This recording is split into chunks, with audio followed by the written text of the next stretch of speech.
Welcome back to the Sonic Unleashed playthrough, and we're playing through the final night stage in this part. Hooray. Honestly, I think the Adabat night stage is okay, comparatively. It really varies in color. Like, What? almost the difference is almost night and day. I mean, pardon the pun, the wordplay. Well, at least one guy liked it. That's kind of what dusk is. It's the point between night and day. It's the point where night and day have sex. More or Like a less. Beautiful werehog. But yeah, this level is considerably nicer looking than the other night stages, partly because of all the plant life and partly because of the lighting. You just have more color range here. You know what? The lighting kind of reminds me, and the setting kind of reminds me of that Seaside Hill mission in Generations, where you have to like use ruse to seduce robots. You know, it kind of looks like that. It looks nice. That's such a fucked up mission, by the way. I'm gonna program my robots to feel horny. Okay. God damn it! Eggman gets lonely. Okay. Yeah, but why would he program his robots to get hard on for ruse for? Doesn't make any sense. It says some strange things about Eggman when you think about it. It also doesn't make any sense because, as the hero's manual points out, Eggman himself is a feminist. So why would he? Weird program things happen when these you upload robots the internet Hey, to your robots. being a feminist doesn't mean that you suddenly become not No, attracted to women. Eggman is not No, a but why- feminist. Eggman is a self-proclaimed feminist. he's yeah, but still, but like again, if you are one, why would you program like, like he only programs his robots to feel attracted to Rouge, you know, not Blaze, not any others. But just can Rouge. I ask, what's the point of that detail? What, of him being a Like, feminist? Yeah, of Eggman being a I don't self-proclaimed know. feminist. Yeah, it's like, what's the point of that detail in the context Because of you know what he Sonic the may, because you know what, because he may want to take over the world, and he may want to enslave animals to do his bidding, but he respects women. Damn it! No, he wants to take over the world, but he wants to enslave everybody equally. Is what's going on. No, but you see, the thing is, Eggman likes to think of himself as cultured, even though he's really the opposite of it. He likes to think of himself that way. Is that ever brought up though? It's like again, like It's just I think it's the Sonic Heroes. It is. It's the Sonic Heroes manual just lists him as being a feminist. So it's questionably canon, but you know. I just ask, what does that have to do with anything? Oh, nothing. Well, Yeah. you know, I think that detail might have been Sega of America having fun with it. You know. Maybe. Okay. Possibly, but who knows? I don't know. Let's keep in mind this was way before the current internet drama. Exactly. Eggman was a feminist before it was cool. He's the original feminist hipster. Wait, way before it was cool? You mean back in the early 1900s? Okay. Man, Eggman is old.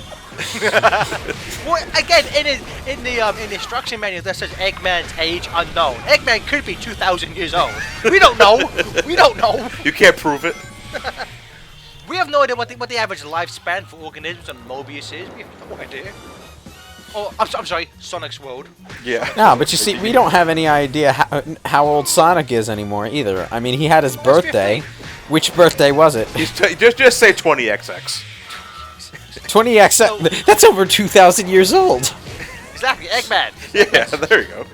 Well, what? Sonic was what? 16? No, 15. So Sonic. So since Heroes was the first game to like of the modern era to like give all the characters ages, and since then those ages haven't changed.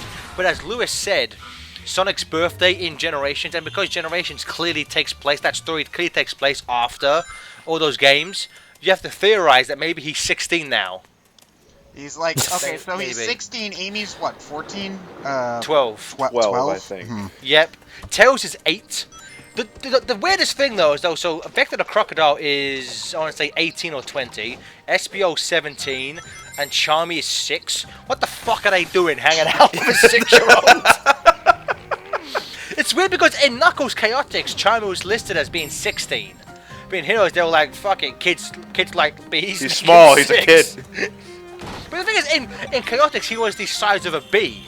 Like he was like to scale size, or like he was like this. Yeah, I know. Really small character, but now he's like the same size. They as, like, just take his size into Tail. consideration. He's small, so he's a kid. We don't got I know, no room right? for dwarf bees. Dwarf beast. Even though he's bigger now. Okay. Yeah. Whatever. It's so good. Well, Vector. Wait, if we're going by that logic, if we're gonna take it at face value, does that mean Charmy shrinks as he gets older? Sure. Well, they'll get you. Yeah, well, you know what else to think about? Like, everyone freaked out about, like, Boom Knuckles' design, but let's be fair, they did that first to Vector. If you compare his Chaotix design to his design from Heroes onward, it's the same he's the thing. first one that took the air pump to the chest. Short, stumpy legs, buff as fuck chest. Well, who was attached to Vector's original design though? Because you got to remember that like 3 people played Knuckles Chaotix before. It was Sonic. Naoto Oshima, wasn't it? Ah, man. I'm pretty sure. actually, Was it Naoto Oshima that designed Vector? Maybe I know it was a different guy who designed, like, one different guy designed Mighty. He left Sega, which is why there was all that, like, oh, Sega can't use Mighty ever again because the guy who designed them left. But Sega was just like, what's the point in putting Mighty in, because he's basically a Sonic clone. Yeah. Which is probably why he was never in Heroes. Which, by the way, tune in for Sonic Adventure 2 when we introduce a new character, Shadow. Right. He's basically every Speed character was a Sonic clone, though. Well, no, but I mean, if you look at Chaotix, right? Look at Mighty Sprite. Yeah. It's Sonic. Essentially Sonic. It's essentially Sonic. Yeah, you I know? know about that. Wasn't Sonic it's like, intended to be in Chaotix at some point? Yeah, Well, no, see, it was supposed to originally be. It was. Yeah, go ahead. You might as well explain. Well, originally it was going to be like there's a test demo of a game called Sonic Crackers where it's Sonic and Tails using the Eternity Ring. But I guess at some point they were like, let's not have them in the game, even though that would help the game sell better. But we'll just put in these new characters. That's what they invented, the Chaotix. And I guess it's just because, you know, at that point Sega were given some of the side character spin-off games. Like, so Tails had his 2 Game Gear games, which let's not ever mention again. They very at least designed SBO and Charmy around that time, because Vector's been around since Sonic 1. Wait, Vector's been around since Sonic 1? Well, no, his design has. One of the earliest things in the Sonic 1 was, like, Sonic had a band, and they were going to animate for the credit seats for the sound test system. It was going to be Sonic's band playing, but they took that out so they could put in the Sega chunk, because that took up 1/8 of the cartridge space. Yeah. What? Which is, yes. But if you look at the conceptual design of Sonic's band, one of them is Vector. Well, in fact, I mean, like, he looks more like he does in Chaotix because he's very skinny and tall, but Yeah. Vector as a character has been a while for a while. And of course, and then SBO probably had the most screen time outside before Heroes, because obviously he was in Fighters, which I'm going to say more people probably played Fighters than they did Chaotix. We just need a duo game with Mighty and Ray the Flying Squirrel. What about Bark the Polar Bear? What about Bark the Polar Bear? You're gonna leave him out? Bark's Goddamn badass in the Archie comic book. Bark's a badass. I love him in that book. Man, you know, the Archie comics make a lot of characters that are absolute crap amazing. Silver the Yep. Hedgehog and Big the Cat being big examples. Yep. Even the Chaotix, I mean, they're kind of really one note in the book, in the games rather, but like they do good work, especially SBO. I think SBO's really kind of fleshed out in the Archie book. What is he more than just being like a ninja in the? Well, he's it's like, so all of them have their traits, you know, like Charmy is small and annoying, SBO is a ninja, Vector is like loud, obnoxious, and obsessed with money, but they're just given more room to like express themselves as characters. They're just more expanded. They make great foils for each other. Yeah, especially like there's one of my favorite bits. There's a moment like where Knuckles. There's one of the best arcs. It's actually to tie in with Unleashed. There's one of the most recent arcs in Sonic Universe was called the Great Chaos Caper, where Knuckles and the Chaotix team up to try and find Chaos Emeralds, and it's during when the planet's been split apart, so they're fighting like Dark Gaia monsters and stuff. And there's a moment where like Knuckles just asks, you know, why do you keep Charmy around? And Vector just goes, we use him as a tax write-off. That is to go back to the game, that's a dickish place for a medal. Yes, you can't fucking see that shit. How would you No. know? I mean, apart from the side having the, you know, you can walk around it. That's a fucking dickish thing. How Yeah. does anybody find all of this stuff anyway? Like for guides and stuff. Like I know that it's just like check a guide, but how does the guy who writes the first guide find? I all think this because the shit? developers tell him. The official strategy guide. Oh. Yeah, the developers tell them all Oh, okay. Yeah. Oh, that's not everything. They go back to the Generations strategy book. Apparently, Cream the Rabbit debuted in Sonic CD. What? In the official Sonic Generations like strategy guide, you know, like when we get to every level and it's, like, you know, you save a character, it shows you like a little like profile about them. For Cream the Rabbit, it says he first appeared in Sonic CD. I hate it when official strategy guys get that kind of stuff wrong because I get really aggravated. Like, there's a Mario Party 5 strategy guide. I don't know why, but there is. And they said that I don't know why. And then okay, so I think I was reading it like at a game store or something, and they said that if you don't know about Mario Party 5, the Star Spirits from Paper Mario like host all the different modes of that game. They said that they were original characters for Mario Party 5, and that's wrong. Strategy guys have a lot of sort of typos. Remember the premiere edition of the Super Smash Bros. Brawl guide mislabels Mario as Maria at one point. What? Like The original character. Yeah, Maria the plumber. I don't think I like it, but the worst one is still the instruction, the strategy guide for Secret Rings because it implies that game's fun.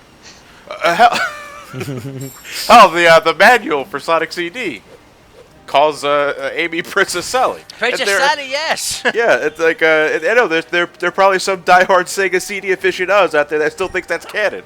Well, at least with that they did that just to tie it into Saturday because that was popular at the time. Yeah. So like that, I kind of understand the but also because she was a brand new character, I kind of see why. But yes, that's just annoying. Yeah, that was also back in the day when nobody ever imagined that something as insidious as the internet would exist. So they sort of assumed. Let her be Princess Sally. No one will know the They truth. sort of assumed no one would ever find out. She went through a bit of an identity crisis at the beginning. She was Princess Sally at one point, And Rosie then, the Rascal. Yeah, Rosie the Rascal. That's the best. That's the best. It's like, I don't know who I am. Okay, I've got a question. Do all of the original SatAM/Archie characters, are they still in the comics? Or is it Yes. What do they do? So, Wait, are we talking the SatAM? Well, yeah, the SatAM characters. Yeah. The Saturday Freedom Fighters are still part of the Sonic's Freedom Fighting team. Okay. They're still there. And in terms of like basically, from what Ian Flynn explained, when all this trouble with the reboot and when they were renegotiating contracts and stuff, every character from I believe Adventures of Sonic the Hedgehog and SatAM, they're allowed to use. Like that's just part of the contracts that they can use. Some of the original characters created for the book, if it's anything to do with Penders, it's just been wiped from existence. It's been a clusterfuck. Yeah, and so, what really sucks about this? No more Scourge. All that stuff happened during a big ass story arc using those characters. Yep. So now we're never going to see what happens with that story arc. What sucks with that though is that Ian had to rewrite the ending, so like all of the Penders Echidna characters between issues just get like stuck into a vortex. Yeah. It's like, oh, it's a shame that guy left, isn't it? Okay, let's go on with the story now. On a permanent vacation. It's just my experience with the Sonic comic is limited to the free comic they gave, the free comic and issues covers from Sonic Mega Collection, and this one giant, the Sonic Legacy series, I think, which has like and it's made out of like newspaper paper, and it has black and white versions of all of like the first handful of issues. Like 50 issues, yeah. Yeah. I mean, oh gosh, I'm only 2 medals away. 1 medal away. Yeah. I need 1 more medal. Go to the boss fight in Shamar. Ted, I will say I'm a bit biased because I'm a big fan, but like pretty much not everything, but most arcs written by Ian Flynn, I heartily recommend. Especially like if you want a good jumping on point, after Worlds Collide, the post reboot, or what the fans call the new 252. Like start from there. It's kind of funny how like the first issue of the reboot was issue 252, and so fans like new 252. But no, I hardly recommend that, Ted. I could give you. Yeah, start with like the Sonic Genesis reboot thing as a quick reminder. Collide, Ted. If you want just a kind of like a extremely standalone story.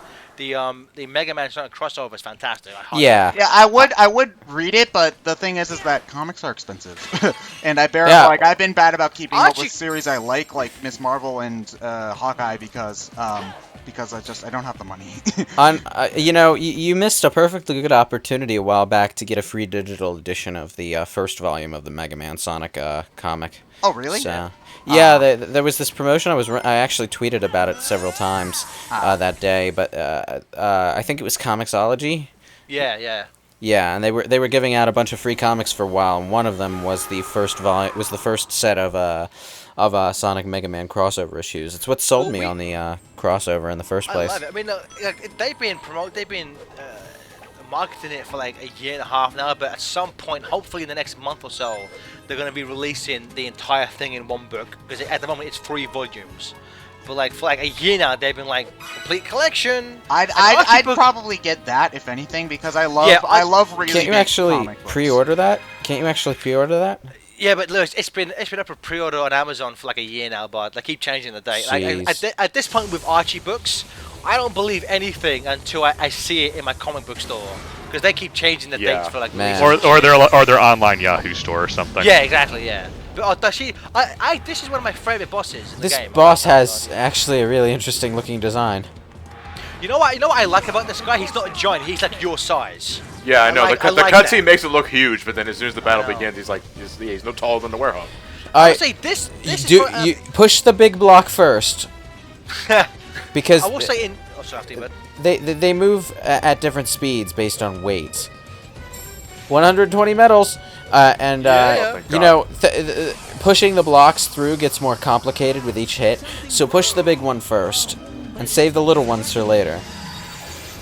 I would say in terms of the bosses, a lot of the like the Wii versions tend to be slightly different. This one is probably one of the most similar. I don't really remember any of the Wii bosses. I only played the game once. Yeah, I mean, they are the same bosses. So you are fighting the Egg Beetle, the Egg Dark Phoenix, what have you. I like how this guy's just pushing against the block. That's a nice touch. I like that. But some of the strategies are sometimes different. I just remember this guy being almost the same in the Wii version. It's also fun just to beat the shit out of him. And I forget if it's this version or the Wii version, and maybe we'll hear it, and I'll spoil it. But one of the lines the Werehog says was, "I know little girls who are better with a hammer than you," which is a really nice line. It may be during the final QTE when he finishes. Possibly. Yeah. But it's a really funny line. Now, during all of this, what winds up happening is that the other block gets pushed back by the other demons, the other Dark Gaia things. So yeah, it kind of reminds me of the flower pot boss in Yoshi's Island, where you have to push it off the edge while the side guys on the opposite end are pushing it the other way. At this point, I saw that moon medal, and for once I was like, "Fuck it, I don't need it. I have all the medals I need for this playthrough." Lewis the Klepto, what happened to you, dude? Well, you've also probably been recording this game for a good 4 months by the time. At this point in the playthrough, I just wanted it to be done. It is also weird how this is one of the only bosses where you don't just flat out punch the shit out the boss. Normally this is the kind of boss they put towards the middle of the game to change things up, and it's just randomly at the end for some reason. That's the line. I was expecting the another automatic attack and QuickTime event. No, you actually just need to run up and smack him. Okay, that's kind of anticlimactic compared to all the other QTE finishes we had to do. Yep. Although, again, to go over a quick tangent, I was just saying with Lewis, you punch him once. To go back to the Spider-Man 2 game, there's that moment in the movie game where you see Mysterio, he's robbing a bank or something, and when you go up to him, he has 6 health bars power up, and then you just smack him once and he's dead. I thought that was a really funny. It was a really funny moment. It sounds hilarious. Yeah. Does Empire City even have one of these gate things? Nope. So it doesn't have a boss fight. Nope. Again, which is why it wasn't ported over to the Wii version, because you could skip it. In terms of the story, there's nothing of consequence. There's 7 Chaos Emerald Gaia gates, but there's only 9. There's 9 levels though, 9 continents as it were, places to visit. Okay. So I think it's whatever one doesn't have one. Well, Empire City isn't even its own continent. It's just attached to the same continent is Shamar. I guess Egypt and America are next door neighbors or something. Geography, who needs that? Oh, one more night medal, and I'll actually have enough medals to get all of the stages in the game. Not that I'm gonna bother. I'm involved in a major scoop. Well, yeah, he's Sonic the fucking Hedgehog. You remember how he, beat a giant water demon that completely wrecked a city? Or the time that he stopped a space station from crashing into the Earth? Space station? The fucking president has a picture of this guy on his desk. President? So I forget. So Lewis, if you get these questions wrong, does Sheila go like, "No, you didn't, you lying bastard"?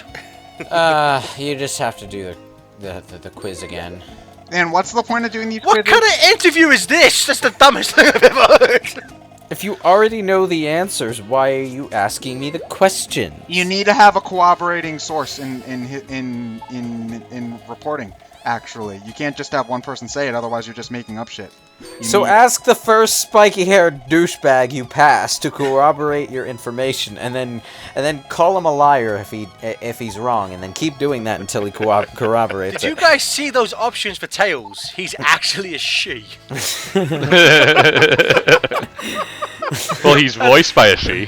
Well, again, I think that's an in joke, because when like the first screens of screenshots were released of Tails for Sonic 2, people thought he was a girl, and I believe there's rumors that he was going to be a girl, but then at the last moment they made him a boy. But that doesn't like the Spanish translation, I think, refers to him as a female at some point. And of course to go back to Adventure Sonic the Hedgehog, there's the episode where he turns into a girl with breasts. Wait, what? Okay. Tails has breasts? What? There's an episode of Sonic the Hedgehog where they get sucked into different fairy tales, and one of them is Hansel and Gretel, and Tails is Gretel, and for some reason they give him like Rouge the Bat-esque cleavage.